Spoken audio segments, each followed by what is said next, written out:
Hello friends, welcome to honey Chittu. Chicken எடுத்தால் ஒரு தடவை இந்த மெத்தடில் ட்ரை பண்ணி பாருங்கள். டேஸ்ட்டு சும்மா அல்டிமேட்டாக இருக்கும்.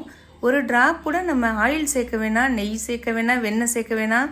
ஆனால் சாப்பிட்றதுக்கு அவ்வளோ சாஃப்டாக ரொம்ப டேஸ்டியாக இருக்கும், ஜூஸியாகவும் இருக்கும்.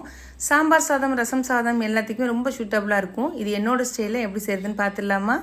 இதை செய்கிறதுக்காக நான் 1/4 கிலோ சிக்கன் எடுத்திருக்கேன். இது போல் பெரிய பீஸாக நம்ம கட் பண்ணி எடுத்துக்கலாம். கொஞ்சமாக லெமன் ஜூஸ் சேர்த்து இந்த சிக்கனை நல்லா அலசிட்டு இறுக்க பிழிஞ்சு எடுத்து வச்சுக்கலாம். ஸ்டவ்வை ஆன் பண்ணி ஒரு குக்கர் எடுத்து வச்சுட்டு 100 ml தயிர், அதிகம் புளிப்பு இல்லாது, 2 டேபிள் ஸ்பூன் வீட்டிலே ரெடி பண்ண chicken 65 masala powder, 1 teaspoon Kashmiri chilli powder, தேவையான அளவுக்கு உப்பு, இது எல்லாத்தையும் சேர்த்து அதோட நம்ம கழுவி வச்ச சிக்கனை சேர்த்து இது நல்லா பரட்டி விட்டுறலாம். ஒரு 4லேருந்து 5 நிமிஷம் பரட்டி விட்டுறலாம். ஸ்டவ் மீடியம் ஃப்ளேமில் இருக்கட்டும். இப்போ குக்கரை மூடிட்டு விசில் போட்டுட்டு ஒரு 2 விசில் வரட்டும். அதோடு நம்ம ஸ்டவ்வை ஆஃப் பண்ணிடலாம். ப்ரெஷர் ஃபுல்லாக இறங்கினதுக்கப்புறம் நம்ம ஓப்பன் பண்ணி பார்த்தோன்னா இந்த அளவுக்கு இருக்கும். நம்ம கொஞ்சம் கூட ஆயில் சேர்க்கலை, நெய் சேர்க்கலை, வெண்ணெய் சேர்க்கலை, எதுவுமே சேர்க்கல. ஆனால் உள்ளே எவ்வளோ ஆயிலியாக தெரியுது பாருங்கள். நம்ம சேர்த்த தயிர், சிக்கன்லேருந்து வரக்கூடிய தண்ணி, இது எல்லாம் சேர்ந்து தான் இந்த அளவுக்கு ஆயிடுச்சு. இது வந்து குக்கரில் அடியெல்லாம் பிடிச்சிருக்காது, நல்லா சூப்பராக இருக்கும். எந்த அளவுக்கு வெந்து வந்திருக்கு பாருங்கள்.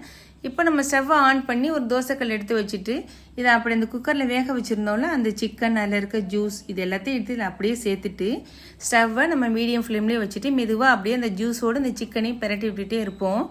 அப்படியே திக்காக எல்லாம் ஒன்றா அப்படியே ஒன்றோட ஒன்று சேர்ந்து ட்ரை ஆயிரும். சூப்பராக இருக்கும். இது பார்க்குறதுக்கு மட்டும் சூப்பராக இல்லை, டேஸ்ட்டுமே ரொம்ப நல்லாயிருக்கும். கண்டிப்பாக நீங்களும் இதை ஒரு தடவை ட்ரை பண்ணி பாருங்கள். இதை யாருமே வீட்டில் பிடிக்கலன்னு சொல்லவே மாட்டாங்க. நம்ம வீடியோ பிடிச்சிருந்தா நீங்கள் லைக் பண்ணிக்கோங்க. தேவைப்பட்டால் உங்கள் ஃப்ரெண்ட்ஸுக்கும் ஷேர் பண்ணிக்கோங்க. மறக்காமல் நம்ம சேனலையும் சப்ஸ்கிரைப் பண்ணிக்கோங்க. Thank you friends.